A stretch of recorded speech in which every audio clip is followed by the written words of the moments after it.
दोस्तों, कभी कभी ऐसा होता है कि हमारी रातों की नींद उड़ जाती है। जब नींद पूरी नहीं होती तो सारा दिन दिमाग में तनाव उत्पन्न हो जाता है और थकान महसूस होता है और सारा दिन अच्छा नहीं लगता है। दोस्तों, आज की कहानी को आप लास्ट तक सुनते हैं तो अवश्य ही आप जान पाएंगे कि अनिद्रा को दूर कैसे किया जा सकता है और पूरी रात नींद लेकर दिन भर फिट रहा जा सकता है। भगवान बुद्ध ने अपने शिष्यों को इस नींद के राज के बारे में बताया है, जिसको सुनकर आप भी इस नींद के राज को जान पाएंगे। इससे पहले कि आप कहानी में खो जाएं, हमारे चैनल को सब्सक्राइब जरूर करें और पूरी कहानी सुनने के बाद अगर कहानी पसंद आए तो कमेंट में नमो बुद्धाय जरूर लिखें। आइए बिना देरी किए कहानी शुरू करते हैं। महात्मा बुद्ध एक बार अपने आश्रम में सोने के लिए जा रहे थे। वह जैसे ही अपने आश्रम में प्रवेश किए कि पीछे से उनका शिष्य भी आ गया। जब महात्मा बुद्ध अपने शैया पर आकर सोए, वैसे ही शिष्य भी उनके पास आकर बैठ गया और उनका पांव दबाने लगा। महात्मा बुद्ध ने कहा, क्या तुम्हें नींद नहीं आ रही है? तुम अभी तक सोए नहीं। तब शिष्य ने कहा, हे महात्मा, हमारे दिमाग में एक प्रश्न कई दिनों से घूम रहा है और वही प्रश्न मुझे सोने नहीं दे रहा है। तो महात्मा बुद्ध ने शिष्य से पूछा, आखिर ऐसी कौन सी प्रश्न है जिससे तुम्हारी रातों की नींद उड़ गई है? अगर तुम्हारे मन में कोई प्रश्न है तो तुम हमसे पूछ सकते हो। तब शिष्य ने पूछा, हे महात्मा, क्या आपको कल रात अच्छी तरह से नींद आई? महात्मा बुद्ध बोले, हाँ, कल रात हमने बहुत अच्छी और मीठी नींद ली। लेकिन तुम यह सब क्यों पूछ रहे हो? शिष्य सोचने लगा, यह कैसे हो सकता है? कल रात तो हड्डी कंपा देने वाली ठंड पड़ रही थी, जबकि सभी शिष्यों को ठंड की वजह से नींद नहीं आई और नींद लेने में बहुत कष्ट हुआ था। फिर शिष्य ने महात्मा से पूछा, हे महात्मा, मुझे एक बात बताइए, आपको नींद कैसे आ गई? इसका राज क्या है? तब महात्मा बुद्ध ने कहा, एकदम सरल सी बात है। इसे तुम्हें एक उदाहरण के तौर पर समझाता हूँ। अगर किसी राजकुमार को महल में सोने के लिए स्वर्ण का पलंग हो, मखमली बिस्तर हो और पंखा करने के लिए अगल बगल दास दासियाँ लगी हों, तो क्या उस राजकुमार को अच्छे से नींद आएगी? शिष्य ने जवाब दिया, हाँ, बिल्कुल आएगी।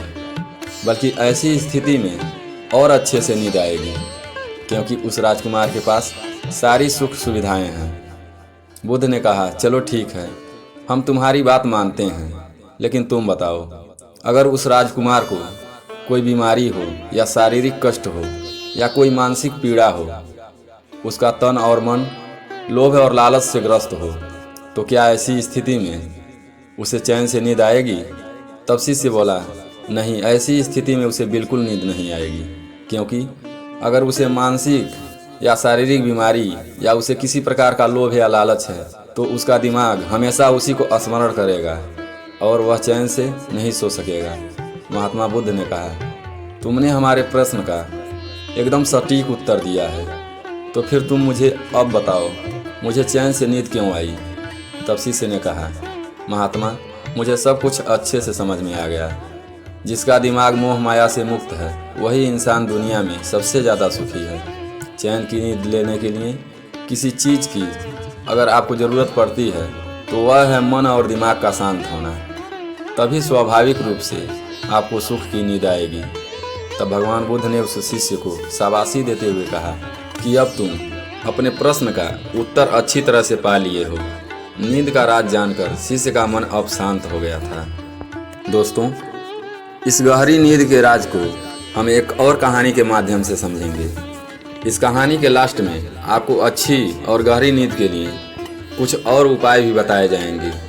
तो आइए कहानी शुरू करते हैं। एक बार एक व्यक्ति बौद्ध भिक्षु के पास जाता है और कहता है, हे महात्मा, मैं नींद न आने से काफ़ी परेशान हूँ। मुझे देर रात तक नींद नहीं आती और हमें सोने से पहले हमारे मन मस्तिष्क में हजारों तरह के विचार दौड़ते रहते हैं और जिसकी वजह से मैं रात भर करवटें बदलता रहता हूँ।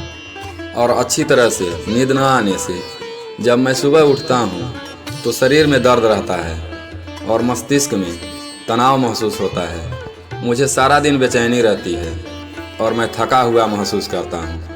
हे महात्मा, मुझे इस समस्या का समाधान बताइए। बौद्ध भिक्षु ने कहा, इससे पहले मैं आपकी समस्या का समाधान बताऊं, मैं आपको महात्मा बुद्ध के नींद के रहस्य के बारे में कुछ बातें बताना चाहता हूं। उस व्यक्ति ने कहा, हाँ बताइए। तब बौद्ध भिक्षु ने कहा, महात्मा बुद्ध जब सोते थे तो वे जिस अवस्था में सोते थे उसी अवस्था में सुबह हो जाता था और गहरी निद्रा के कारण रात में करवट नहीं बदलते थे और उनके परम शिष्य आनंद उनके साथ सोते थे। आनंद की जब भी आंखें खुलती तो आनंद महात्मा बुद्ध को उसी अवस्था में गहरी नींद में पाते थे। यह बात आनंद के मन में कई सवाल पैदा कर रहे थे, लेकिन एक दिन आनंद अपने इस जिज्ञासा को रोक नहीं पाए और आधी रात को उन्होंने महात्मा बुद्ध को जगाया। आनंद ने कहा, हे तथागत, मुझे क्षमा करें। मैं जानता हूँ कि कोई प्रश्न पूछने का यह सही समय नहीं है, क्योंकि आप दिन भर चलते रहते हैं और लोगों को धम्म का ज्ञान देते हैं और उनके समस्याओं का समाधान करने में लगे रहते हैं। लेकिन मेरी जिज्ञासा इतनी बढ़ गई है कि मैं सुबह तक का इंतजार नहीं कर सकता। इसलिए कृपा करके हमारे प्रश्नों का उत्तर दें और हमारे जिज्ञासा को शांत करें। आनंद ने आगे कहा कि मैं पिछले कई वर्षों से आपके साथ सोता हूँ और देखता हूँ कि आप एक ही अवस्था में पूरी रात सोते हैं और आप जरा सा हिलते भी नहीं। तो क्या आप वास्तव में सोते हैं या आप नहीं सोते हैं? महात्मा बुद्ध ने आनंद की ओर देखा और मुस्कुराते हुए बोले, हमने अपने लिए सोने की सही मुद्रा खोज ली है। अब मुझे सोते वक्त हिलने डुलने की आवश्यकता नहीं है। मेरा शरीर सो जाता है पर मैं नींद में भी जागता रहता हूँ।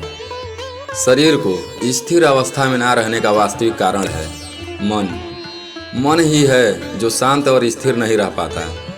और यही कारण है कि हम नींद में भी अपने शरीर को हिलाते रहते हैं। लेकिन मैं अब इन बातों से परे आ गया हूँ।